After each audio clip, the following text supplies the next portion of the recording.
Міне кеше ғана ораза біткен еді. Кеп қалды оразада. Ассаламу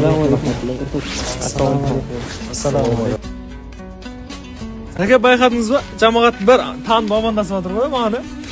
Мені танып жатыр ғой. Бірінші маған келіп амандасып қой. Мен ғой, Мәке деп жатыр ғой. Ой, маған амандасып бірінші. Бауырлар, сіздерді таныса таныған шығар. Бірақ бұл біздің мешітіміздің жамағаты.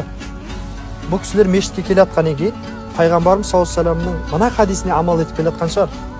Пайғамбарымыз саллаллаху алейхи вассалам айтады: сендердің ең жақсыларың сәлемді таратқандарың дейді. Бұл амандасу сауапты іс. Сонда таныған адамға да, танымаған адамға да сәлемдесе берсең, соның бәрі сауап болады ма? Әрине бауырлар. Онда жақсы екен ғой, ассалаумағалейкум. Ассалаумағалейкум. Ол сауап қой, Әрине. осындай кішкентай нәрселерден басталады негізі. Әрине, кішкентай нәрседен басталады, Мансаржан.